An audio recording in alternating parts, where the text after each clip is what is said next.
There is no god বলে বলে বলে বলে তোরা আন্দোলন করবি আর মিছিল করবি যে গড আল্লাহ বলতে কেউ নাই, কিচ্ছু নাই, শুধু দুনিয়ার রং আর তামাশা করার জন্য, আনন্দ আর ফুর্তি করার জন্য দুনিয়া। এই দুনিয়া বিদেশের 5-10 বছর কামাই করে সংসার ছেলে মেয়ে নিয়ে জীবন সুন্দরভাবে যাপন করার নাম দুনিয়ার করার কিছু নাই।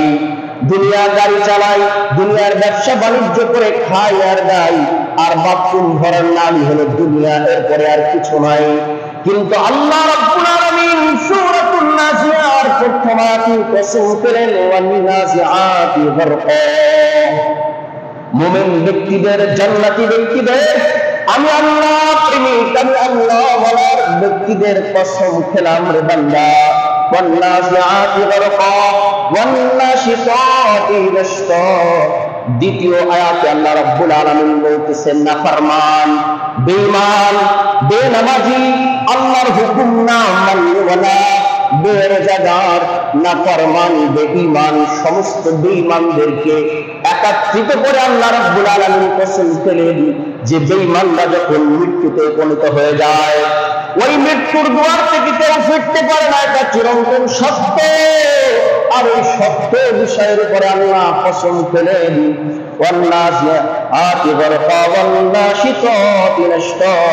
যখন নাফরমান, বেঈমান, গুনাহগারদের যখন জানটা কবজ হয়, মৃত্যু হয়, নেককারেরও মৃত্যু হয়, গুনাহগারেরও মৃত্যু হয়। নেককার ব্যক্তি ওই মৃত্যু থেকে আর ফিরতে পারে না, বদকার ব্যক্তিও মৃত্যু থেকে ফিরতে পারে না। মুসলমান মরলেও কোনোদিন ফেরে না, কাফের মরলেও কোনোদিন আবার দুনিয়াতে আসে না, বেঈমান মরলেও কোনোদিন দুনিয়াতে আসে না, বেনামাজি মরলেও আবার নামাজি হওয়ার জন্য দুনিয়াতে আসতে পারে না। এটা এমন এক গ্রান্তিওয়ালা সিল মৃত্যু নামক বিষয়। দুনিয়ার চাই কেউ কোরআন মানুক আর না মানুক, দুনিয়ার কেউ মালিককে মানুক আর না মানুক, দুনিয়ার কেউ মুসলমানের ঘরে জন্ম হওয়ার পরেও জীবনে নামাজ পড়ুক আর না পড়ুক, আল্লাহর হুকুম মানুক আর না মানুক, সে এইটা অবশ্যই অবশ্যই 100% মানে যে একদিন একদিন একদিন আমার মৃত্যু হয়ে যাবে। সবসময় সর্বহালতে আমাদের স্মরণ করা দরকার, বিপদে আপদে সর্বহালতে আল্লাহর শুকরিয়া আদায় করা দরকার, আল্লাহর মুখাপেক্ষী হয়ে থাকা দরকার। যাই হোক, আজকের মূল আলোচনা বিষয়বস্তু হচ্ছে কবরের জিন্দেগি, অর্থাৎ পরকালের জিন্দেগি। কবর এবং পরকালের জিন্দেগির কথা যদি কারো মাথার ভিতরে থাকে, কারো মনের ভিতরে থাকে, শুধু থাকা নয়, যদি কেউ বিশ্বাস করে, পরকালের কথা তো সবাই শুনছে, পরকালের কথা সকলের কানে কানে কর্ণকুহরে পৌঁছে গেছে যে পরকালের একটা আছে, মুসলমানরা কয়, মৌলবীরা কয়, কোরআন হাদিস যেটা বলে এইটা সবাই শুনছে এবং সবাই জানে যে পরকাল কি আছে। হ্যাঁ বলে আখেরাত, পরকালের জিন্দেগি আছে, শুনছে। আসলে এটা শোনার নাম নয়, এটা জানার নাম, বিষয় না, এটাকে মানার একটা বিষয়। মূল বিষয়টা হচ্ছে মানা। আপনি জানলেন, মানলেন না, কোনো দাম নাই। আপনি রাজমিস্ত্রি করতে জানেন, যাই না একদম চেয়ার দিয়ে সুন্দর করে কাজের পাশে বয়ে রয়েছেন, কোনো দাম নাই। সারাদিন যদি কাজ করেন তাহলে বিকেল বেলা মাইনাস। আপনি মাটি কাটতে জানেন, তো আপনি সারাদিন যারা মাটি কাটে পাশে আপনি চেয়ার দিয়ে বসে রয়েছেন, আপনি ভালো মাটি কাটতে পারেন, ভালো মাটি মাথায় করে টানতে পারেন, এটা জানা আছে কাজটা, আমাদের দিলে টান পারেন। তা আপনার জানা আছে, কিন্তু আপনি বসে রয়েছেন, যারা জানা আছে এরা করতেছে, তো বিকেল শেষে এরাই মাইনেটা পায়, মূল্যটা পায়। আর আপনার জানা আছে, আপনার মধ্যে মানা নাই, মানে মানেন নাই, আপনি কাজ করেন নাই, তাহলে আপনার চাওয়াটা যেরকম বোকামি। তো আখিরাত আপনি জানছেন, শুনছেন, কিন্তু আখিরাতকে আপনি মাইনা চলেন নাই, তো দিন শেষে আল্লাহ তাআলার কাছে আখিরাতে গিয়ে আপনি আল্লাহ তাআলার কাছ থেকে মাইনা চাওয়াটা ওই ধরনের বোকামি ছাড়া আর কিছু না। আমরা দুনিয়ার সবাই সব ব্যাপারে বুঝি, কিন্তু এই ব্যাপারে আমরা একদম অবুঝ শিশুর মতো কাজ করি, অবলা প্রাণীর মতো কাজ করি আমরা। কিন্তু আসলে কি আমরা জানি আমাদের কিন্তু আল্লাহ তাআলা জ্ঞান, গুণ, গরিমা দিয়ে, পরিপূর্ণতা দিয়ে আল্লাহ তাআলা আমাদেরকে সৃষ্টি করেছেন। বলুন সুবহানাল্লাহ। আমার ভাইয়েরা, আমার বন্ধুরা, মৃত্যু এটা হবে, এটাকে অস্বীকার করা যাবে না। পরকাল এটা আছে, এটাকে অস্বীকার করা যাবে না। এগুলো স্বীকারোক্তি করা এবং এবং এই স্বীকারোক্তি মুখে করা, দিলে বিশ্বাস করা, আমলে পরিণত করার নামই হলো ঈমান। আপনি বুকে স্বীকার করলেন, জানলেন কর্ণকুহরে, আপনি বুঝলেন, কিন্তু আমল করলেন না, তাহলে আপনার কোনো দামই এর হবে না। এই জন্য আল্লাহ রাব্বুল আলামিন প্রতিটা বিষয়ে গুরুত্ব বোঝানোর জন্য, প্রতিটা বিষয়ে যেমন আমরা গুরুত্ব বোঝানোর জন্য বিভিন্ন এক্সাম্পল দিই, বিভিন্ন বিষয়ের উদাহরণ দিই, আমরা বিভিন্ন বিষয় দিয়ে আমরা তারপরে বলি যে না, এটা কিন্তু আসলেই এরকম। যেমন ভালো ভালো ব্যক্তিদের কথা আমরা বলে থাকি, ভালো ভালো, যেমন দেখবেন নির্বাচনের আগে নির্বাচিত ব্যক্তি প্রার্থী তিনি কিন্তু অঙ্গীকার করে। অঙ্গীকার কি? যে আমি এইটা হইলে এইভাবে করব, এইটা হইলে এইভাবে করব, এইটা হইলে ওইভাবে করব, এটা এরকম হবে, এটা ওরকম হবে। কিন্তু আমাদের নেতা এর নৈতিকতা, নেতা হওয়ার পরে আর নৈতিকতা থাকে না। অনেক নেতা নেতা যখন হয় তখন যেই নৈতিকতার কথা বলি, ওই নৈতিকতা আর কিছুই থাকে না। দেখেন না যে আমাদের ডিপার্টমেন্টের প্রধান দায়িত্ব ছিল বেনজির আহমেদ শাহ, এই বেচারা এখন কি একদম এতিমের মতো হয়ে গেছে, তার হিসাব কিতাব সব বাজেয়াপ্ত হয়ে গেছে। আসলে এগুলো কি আগে দেখে নাই? দেখছে কিন্তু বলে না। আসলে এরকম ভাবে শুধু তাই না, সর্বক্ষেত্রেই দুর্নীতি, দুর্দশা, এর মাঝে দুর্দশায় দুর্নীতি করে তারা দুর্দশায় ভোগে সাধারণ জনগণ। দুর্নীতি করে বড় দেখা, দুর্দশা হয় সাধারণ জনগণের। আমাদের দুর্দশা শেষ নাই। এই জন্য ভাই দোস্ত, এটা আপনার আমার দুনিয়ার কোন নেতা, কোন নেত্রীর নৈতিকতা কথা নয়। এটা দুনিয়া, আসমান, জমিন, পৃথিবীর সমস্ত কিছু একাচ্ছত্বের মালিক একমাত্র কে? আল্লাহ তাআলার ওয়াদা। আল্লাহ তাআলার ওয়াদা। আল্লাহ তাআলা প্রতিটা 5টা জিনিসের আখিরাতকে বোঝানোর জন্য 5টা বিষয়ের উপরে কসম খেলেন, এরপর আখিরাতের কথা আল্লাহ তাআলা বলছেন। বলেন সুবহানাল্লাহ। যেমন আমরা অঙ্গীকারনামা দেই, এরপরে আমরা আমাদের পরবর্তীর বিপদটা আমরা উপস্থাপনা করি, সাক্ষী দেই আমাদের জন্য যে এইটা এইটা এইটা এইটা এইটা এইটা, এবং আমার নেতার এইটা গুণ আছে, আমার নেতার ওইটা গুণ আছে, আমার নেতার চরিত্র ফুলের মতো পবিত্র, কত কিছু আল্লাহ। নির্বাচন যতদিন গেছে কানের বেটারির চার্জ অর্ধেক কমে গেছে। কানের বেটারির চার্জ, আমি একদিন হঠাৎ করে গেছি একদম চৌরাস্তার মধ্যে, বা যাই রে দেখি সব লোক কানের মধ্যে আঙ্গুল দেয়, কারণ 4 সেট দিয়ে যত গাড়ি বের হয়েছে সব গাড়িতে মাইক বাজতেছে। ভালো। আসলে এই কথাগুলো বলার পরে অ্যাডভাইস করে, তার মানে কি, তার নেতাকে এবং তার নেতাকে যেন তার নেতার নির্দেশনা যেটা দিছে, এটা যেন তার নেতাকে সবাই নেতা বানায় আর নেতা হিসেবে মানে। তো আল্লাহ রাব্বুল আলামিনকে কেউ চাই মানুক আর না মানুক, সে যে রব, এটাতে আমাদের কোনো বিশ্বাসের ত্রুটি আছে কি? বলেন আছে কোনো ত্রুটি? কি বলেন? সমস্ত সৃষ্টিকর্তার মালিক একমাত্র কে?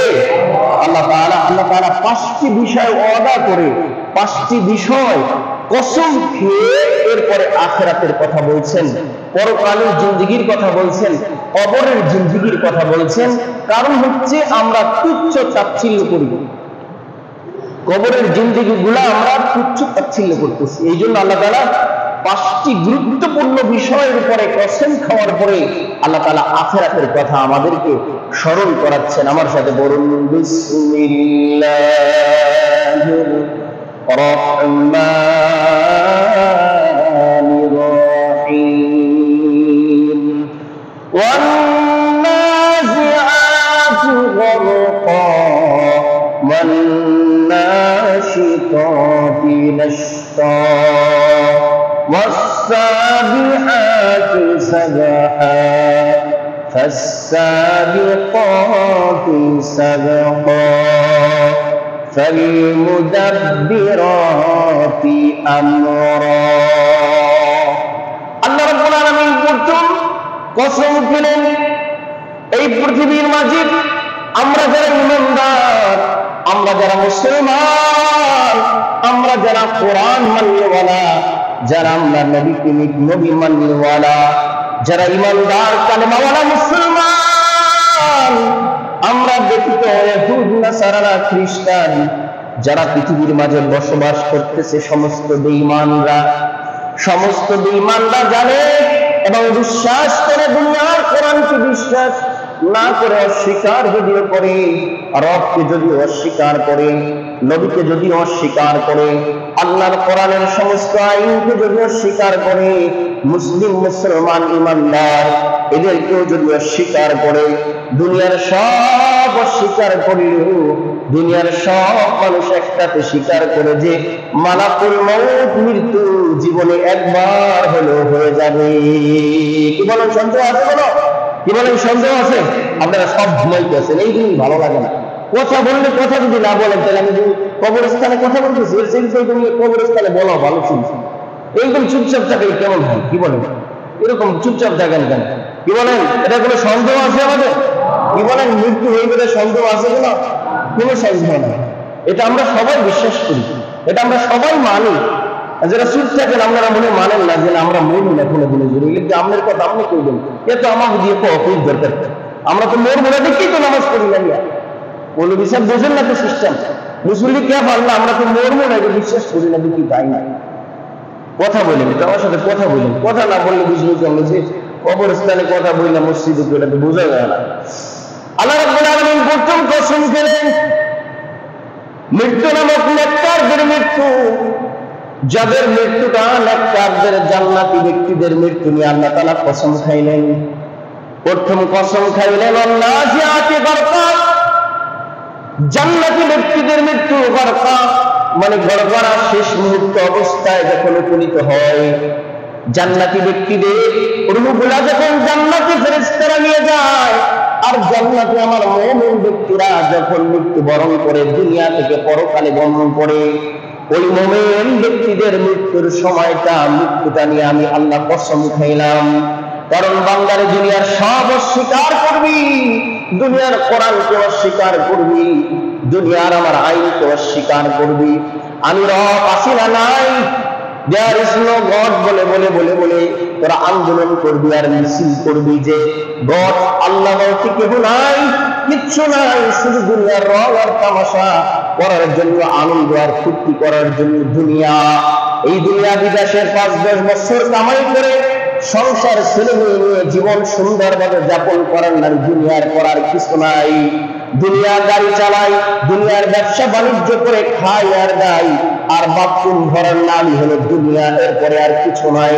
কিন্তু আল্লাহ রাব্বুল আলামিন সূরাতুন নাজিআর প্রথম আয়াতে কসম করেন ওয়ান নাজিআতি গারকা, মুমিন ব্যক্তিদের, জান্নাতি ব্যক্তিদের আমি আল্লাহ প্রেমিক, আমি আল্লাহ ওয়ালার ব্যক্তিদের কসম খেলাম রে বান্দা।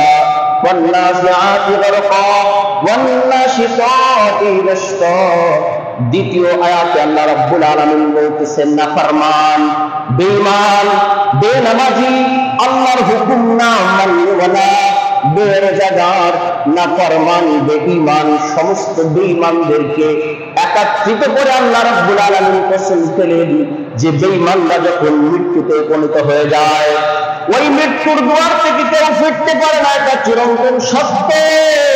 আর ওই সত্য বিষয়ের উপরে আল্লাহ কসম খেলেন ওয়ান নাজিআতি গারকা ওয়ান নাশিতাতি নাশতা, যখন নাফরমান, বেঈমান, গুনাহগারদের যখন জানটা কবজ হয়, মৃত্যু হয়, নেককারেরও মৃত্যু হয়, গুনাহগারেরও মৃত্যু হয়। নেককার ব্যক্তি ওই মৃত্যু থেকে আর ফিরতে পারে না, বদকার ব্যক্তিও মৃত্যু থেকে ফিরতে পারে না। মুসলমান মরলেও কোনোদিন ফেরে না, কাফের মরলেও কোনোদিন আবার দুনিয়াতে আসে না, বেঈমান মরলেও কোনোদিন দুনিয়াতে আসে না, বেনামাজি মরলেও আবার নামাজি হওয়ার জন্য দুনিয়াতে আসতে পারে না। এটা এমন এক গ্রান্টিওয়ালা সিল মৃত্যু নামক বিষয়। দুনিয়ার চাইতে কোরআন মানুক আর না মানুক, দুনিয়ার কেউ মালিককে মানুক আর না মানুক, দুনিয়ার কেউ মুসলমানের ঘরে জন্ম হওয়ার পরেও জীবনে নামাজ পড়ুক আর না পড়ুক, আল্লাহর হুকুম মানুক আর না মানুক, সে এইটা অবশ্যই অবশ্যই 100% মানে যে একদিন একদিন একদিন আমার মৃত্যু হয়ে যাবে। এটা মানে সবাই, এটা জানে সবাই, জানে, কিন্তু আমলে পরিণত না করলেও তাকে আমলে পরিণত একদিন করায় ফেলবে। এই জন্য আল্লাহ রাব্বুল আলামিন আল্লাহ সুবহানাহু ওয়া তাআলা দুইটি বিষয়ের উপরে কসম খায়া এরপরে আল্লাহ রাব্বুল আলামিন তৃতীয় বিষয় কসম খাইলেন। আল্লাহ রাব্বুল আলামিন তৃতীয় বিষয় কসম খাইলেন, ওয়াসাবিকাতি সাবকা ওয়াসাবিকাতি সাবকা, ওই সমস্ত ফেরেশতাদের কসম যারা আল্লাহর হুকুমের কোন সীমা লঙ্ঘন করে না, পুরাপুরি সাদৃশ্যভাবে আল্লাহর প্রতিটা হুকুম ফেরেশতারা পালন করতেছে। কি বলেন, ফেরেশতা আছে না নাই? কি বলেন, ফেরেশতা আছে না নাই? বিশ্বাস হয়? হুজুর দেখি তো নাই, না দেখা অদৃশ্য, এটা আল্লাহর হুকুম, আল্লাহ বলছে, এটাই যথেষ্ট আমাদের জন্য। কি বলেন, ঠিক না? আমার রব বলছে ফেরেশতা আছে, এটাই আমার জন্য বিশ্বাসের জন্য যথেষ্ট। কি বলেন, ঠিক না? আমরা নেতার কথা বেটা ফাজিল মনে করছি, আমার নেতা কইছে বেটা, ফাত্রা মনে করছো না আমার নেতারে বেটা, ভোট দিয়ে রাত ঝুল মিলে ছিল মেরে বেটা, ফাত্রা মনে করছো আমার নেতারে, আমার নেতা কইছে বেটা, এটা তো হইতেই পারে না যে উল্টো পাল্টা। দুনিয়ার নেতার কথা সঠিক হইতেও পারে, নাও হইতে পারে, 50% গ্যারান্টি নাই, কিন্তু আল্লাহ এবং রব, তার কথা কোনদিন ভুল আর মিথ্যা হতে পারে না। ঠিক কিনা বলুন ভাই? আল্লাহর কথা কোনদিন ভুল নয়, মিথ্যা নয়। তার পরিচিত পুরুষ বিশ্বনবী মুহাম্মদুর রাসূলুল্লাহ সাল্লাল্লাহু আলাইহি ওয়াসাল্লাম, যার জীবনের প্রতিটা সময়, প্রতিটা মুহূর্ত মিথ্যা তো দূরের কথা, যার জবান দিয়ে একটা মাত্র ধোঁকাও কোনদিন মানুষকে দেয় না। সুবহানাল্লাহ, এত সুচরিত্রবান একজন ব্যক্তি, মডেল আদর্শবান নেতা হচ্ছে আমাদের মুহাম্মদুর রাসূলুল্লাহ, জুড়ে বলেন সাল্লাল্লাহু আলাইহি ওয়াসাল্লাম। ফাসাবিকাতি সাবকা, চতুর্থ নম্বরে তারা কোনো আল্লাহর হুকুমের সীমা লঙ্ঘন করে না, তারা হুকুম অনুপাতে জীবন যাপন করে, হুকুম অনুপাতে তারা চলে, আল্লাহ যা বলে তাই মানে, আল্লাহ যা নিষেধ করে তা থেকে তারা নিষেধ বিরত থাকে।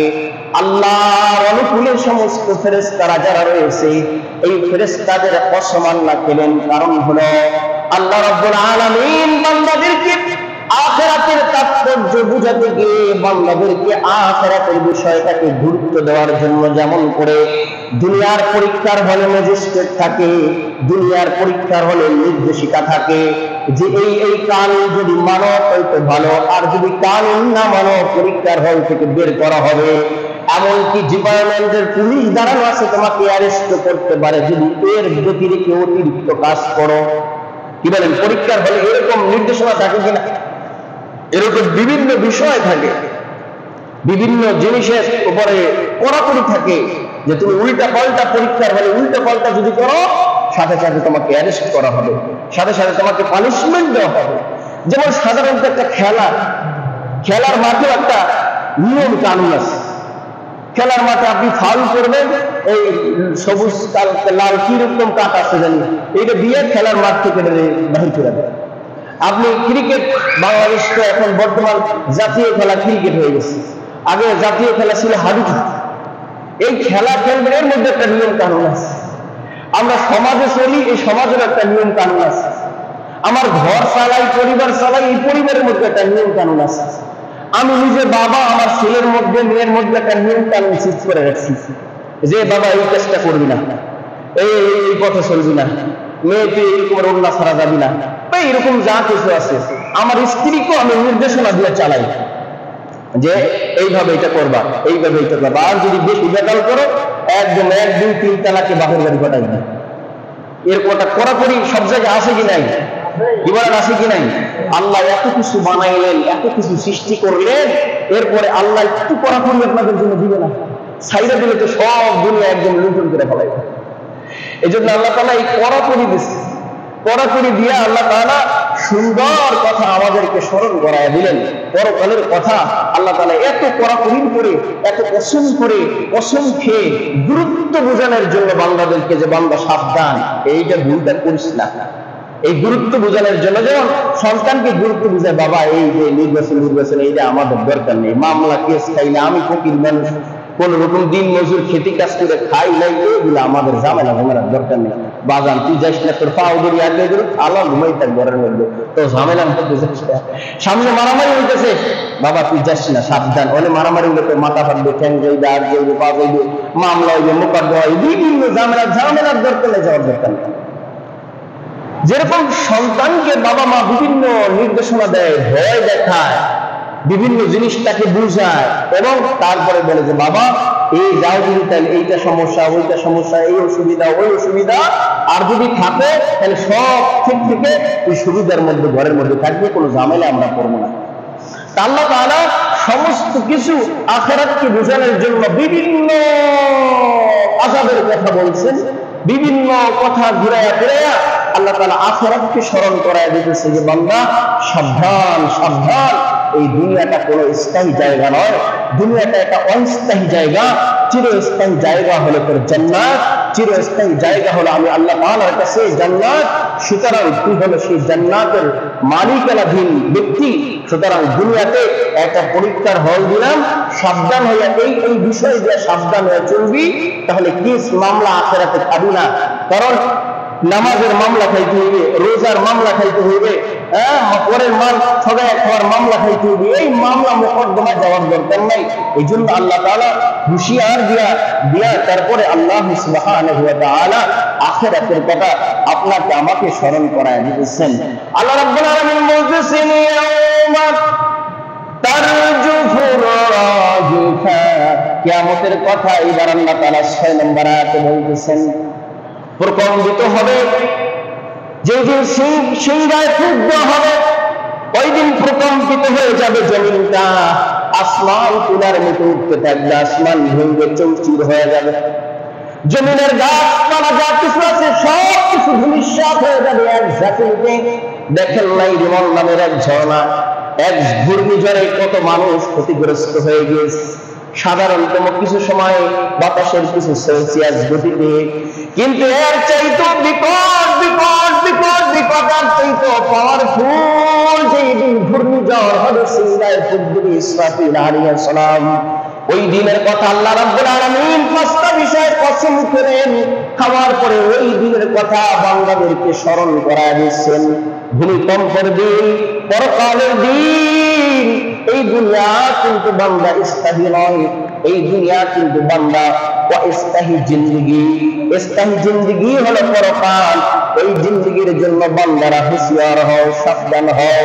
আল্লাহ রাব্বুল আলামিন যেই দিন সিংহায় ফুঁক দিবেন এরপর পরই আবার একটি প্রকম্পিত হবে, সেই ব্যাপারও আল্লাহ রাব্বুল আলামিন বলছেন তাতবাউহার রাদিফা, এরপর পরই আবার একটি প্রকম্পিত হবে। ওই প্রকম্পিত হওয়ার সাথে সাথে দুনিয়াটা যখন ধূলিসাৎ হয়ে একটি মাঠে পরিণত হয়ে যাবে, আসমান ভেঙে চৌচির হয়ে যাবে, তারকারাজি শেষ হয়ে যাবে, চন্দ্র শেষ হয়ে যাবে, সূর্য শেষ হয়ে যাবে। ইদা ওয়াকাতিল ওয়াকিয়া, অন্য জায়গায় আল্লাহ বলেন যেই দিন এই ঘটনা ঘটে যাবে ওই দিন বান্দারা ভয়ে প্রকম্পিত হয়ে যাবে। সিংহায় ফুঁক দেওয়ার সাথে সাথে দুনিয়া লন্ডভন্ড করে দিবেন আল্লাহ তাআলা। এইটার নির্দেশনা এই যে 3-4 দিন আগে আপনাদেরকে দেখাইছে, কারণ বিশ্বাস যে হইবে না, এই জন্য মাঝে মাঝে ধাক্কা দিয়ে দেয় আল্লাহ তাআলা। এই যে আল্লাহর মাহবুবা পুরো হাত ডাক নিয়ে পুরো আমি একজন বড় মেয়ে, এখন বড় নেতা আমার, এখন আমি তো বড় মেয়ে, আমার চাইতে আর বড় মেয়ে একটা আছে। এই যে হাত ডাক কখন রহমিকা নিয়ে চলি, এই জন্য আল্লাহ মাঝে মাঝে ধাক্কা দিয়ে দেখায় যে বান্দা আমি যেটা বলছি এটা কিন্তু সঠিক। সাধারণ উত্তর দিয়ে দেখাইলাম যে এইটা দুনিয়ার সরকার, তোর নেতা কেউ ফিরাইতে পারবে না, কেউ ফিরাতে পারবে না। এই যে পানি উঠছে কোন নেতা ফিরে রাখছে, বলে কোন নেতা নেত্রী একে ফিরে রাখছে যে ঘূর্ণিঝড়ে ফিরে রাখবে? আসলে তারা তো আবহাওয়া বাক্য যে খবর, রাডার যে খবরটা দেয়, এই খবরে একটা বিষয় লক্ষ্য করেন না।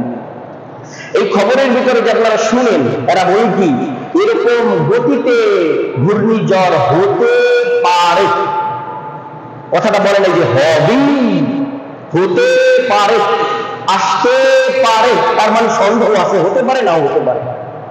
কিন্তু আল্লাহ রাব্বুল আলামিন যে কথাটা বলেছেন পরকালের কথা, আল্লাহ রাব্বুল আলামিন যে ঘূর্ণিঝড়ের কথা বললেন, আল্লাহ রাব্বুল আলামিন দুনিয়ার লুণ্ঠিত হওয়ার যে কথাটা বললেন, এই কথা আল্লাহ তাআলা হতে পারে আর না পারে এরকম সন্দেহ নিয়ে বলে নাই। আল্লাহ রাব্বুল আলামিন ডাইরেক্ট বান্দাদেরকে শোনাইতেছে। সুবহানাল্লাহ। দুনিয়ার বুদ্ধিজীবীরা, দুনিয়ার জ্ঞানীরা, দুনিয়ার বিজ্ঞানীরা তারা 50% দিয়া বলে হতে পারে, হতে নাও পারে, এরকম ভাবে আসতে পারে, আসতে নাও পারে, সন্দেহজনক দিয়ে দেয়। কিন্তু আপনার আমার মালিক কোন সন্দেহ বলে নাই। কোরআনে কারিমে সরাসরি বান্দাদেরকে কিয়ামতের আখিরাতের পরকালের কথাগুলো কোরআনে কারিমে আল্লাহ বলে দিলেন। সুবহানাল্লাহ। এটা দুনিয়ার কোন রাডার অফিসারের কথা নয় যে আপনি বিশ্বাস করলেন আবার বিশ্বাস না করলেন। দুনিয়ার সব অফিসারের অফিসার, দুনিয়ার সব বিজ্ঞানীর বিজ্ঞানী, দুনিয়ার সব কিছুর মালিক আল্লাহর ঘোষণা কোরআনে কারিমে। দুনিয়ার কোন নেতা নেত্রীর কথা নয়, পাল্টাইতে পারে, হইতেও পারে, না হইতে পারে, তার ইখতিয়ার। কিন্তু মালিকের কথা কোনদিন ত্রুটি হয় না, মালিকের কথায় কোনদিন ভুল হয় না। এই জন্য আল্লাহ রাব্বুল আলামিন দ্বিতীয় যখন ফুঁক দিবেন 7 নম্বর আয়াতে কারিমে আল্লাহ রাব্বুল আলামিন বললেন, দ্বিতীয় নম্বর যখন ভূমিকম্পটা হবে তার জমিনের ভিতরে হবে, আর জমিনের ভিতর থেকে সমস্ত বান্দারা উঠে উঠে কিয়ামতের ময়দানে দাঁড়িয়ে যাবে। নারায়ে তাকবীর। এত কিছু কসম খাওয়ার পরে আল্লাহ বলতেছে যে কিয়ামত সংঘটিত হওয়ার আগে সিংহায় এক হবে, দ্বিতীয়ত ফুতে সমস্ত মানুষগুলো দাঁড়িয়ে যাবে। এখন আসেন হুজুর, এই মানুষগুলো কেমনে দাঁড়াবে, কেমনে আসবে, কেমনে হবে, এই কথাগুলো তো আসলে আমাদের বিশ্বাস আসতেছে না। আসলে 1450 বছর আগে কাফেররা ওই কথাগুলো বিশ্বাস করে না।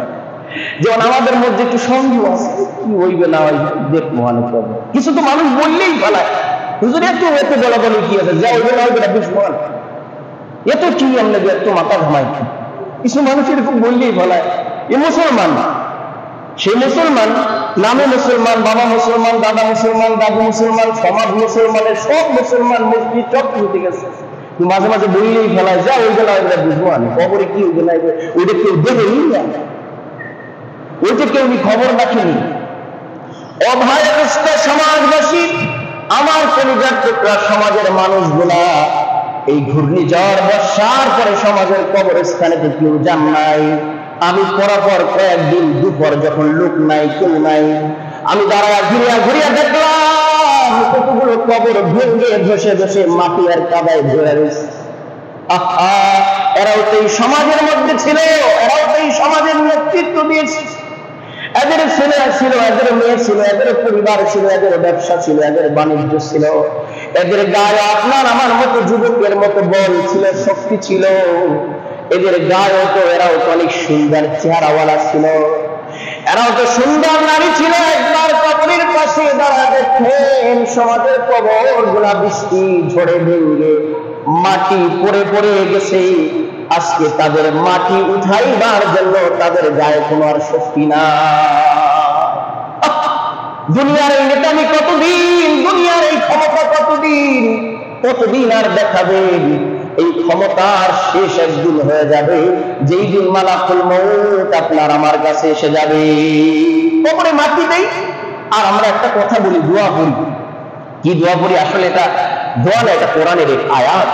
বলুন আমার সাথে, বলুন, মিনহা খালাকনাকুম ওয়া ফিহা নুঈদুকুম ওয়া মিনহা নুখরিজুকুম তারাতান উখরা। এটা মনে করেছি এটা কবরের দোয়া না, এটা কোরআনের এক আয়াত, এটা আল্লাহ তাআলার নির্দেশনা। আল্লাহ তাআলা বলতেছে, বান্দারে তোদেরকে ওই মাটি দ্বারা সৃষ্টি করেছে। আমরা এই অর্থের দিকে খেয়াল করি না। আসলে কত মানুষ কবরের পাশে দাঁড়াইয়া হাঁটছে, কত মানুষ দেখছি কবর করে এরপর গোল গুজব করতেছে আর হাসাহাসি করতেছে, তামাশা করতেছে, পান খায় আর এদের টানও খায়, আবার কবর করে। রাখবেন না আমার বিরাম চরম নিজের চোখে দিচ্ছে, পানের সাথে টানও খায়, হাসাহাসি গল্প গুজব করে, আবার কবর করতে চায়। একবার চিন্তা করে না যে কিছুক্ষণ পর মালাকুল মউত যদি এসে পড়ে, এরপরের কবরটাই আমার জন্য নির্ধারিত। চিন্তাটা যদি করতে পানের সাথে কাম করে এত গল্প হিসাব করতে পারতো না। এই ভাঙ্গা কবর দেখলে শিক্ষা হয়ে যেত আমাদের। একবার ওই কবরের পাশে দাঁড়ান আর চোখের পানি ছাড়েন আর চিন্তা করেন, এই কবরের ব্যক্তিটাই যদি আমি হতাম, আজকে তো আমার পরিস্থিতিটাই এরকম। সুতরাং কিসের অহংকার, কিসের অহংকার, কিসের মিথ্যাই জীবনের স্বপ্নময় জীবনের, যে জীবনের কোন গ্যারান্টি নাই। মরলে কবরের মাটিটাও ভাইঙ্গা করলে উঠায় রাখতে পারি না, বাঁশের চালিটা গায়ের উপরে পড়লে সরানো যায় না। সুতরাং এই জীবনের তো কোনো দাম নাই। আমরা তো অনেকে আবার মনে করি হুজুর কবর যাদের হয় নাই বাগে খাওয়া হয়েছে, যারা আগুনে পুড়ে গেছে, এদের কবরের কি অবস্থা? এদের কবর ওই জায়গাটাই হচ্ছে কবর।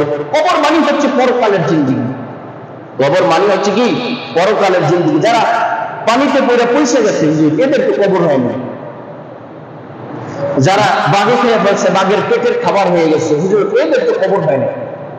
হুজুর যারা ফিসে গেছে, অস্তিত্বই নাই, যেমন আমাদের এমপি সাহেব এই যে ইন্ডিয়াতে হত্যা হয়েছে, তাকে টুকরা টুকরা করে এবং বিভিন্ন জায়গায় তার টুকরা গুলো ফেলছে। জিবি হারুন সাহেব গিয়েছিলেন, ডিউটি অফিসার, অতিরিক্ত অফিসার, তিনি গিয়েছেন সেখানে টুকরাগুলো যা পেয়েছেন এগুলো সন্দেহজনক, আসলে এমপি সাহেবের গায়ের গোশতের টুকরা কিনা। কিন্তু যেটা আমি আপনাদেরকে বোঝাতে চেয়েছি যে মানুষ যেখাই তার শেষ হয়ে যান, কিন্তু সেই জায়গা থেকেই কিয়ামতের ময়দানে দাঁড়িয়ে যাবে। এর পরের আয়াতগুলোতে আসতেছে আল্লাহর এই কথাগুলো, কিন্তু বলবো এর আগেই সময় শেষ হয়ে গিয়েছে।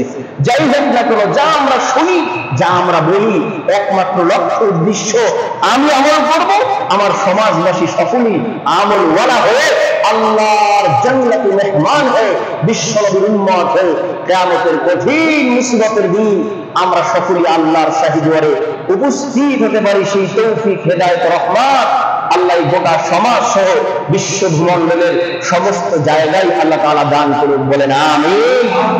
আমিন। ওয়া আখিরু দাওয়ানা আলহামদুলিল্লাহি রাব্বিল আলামিন।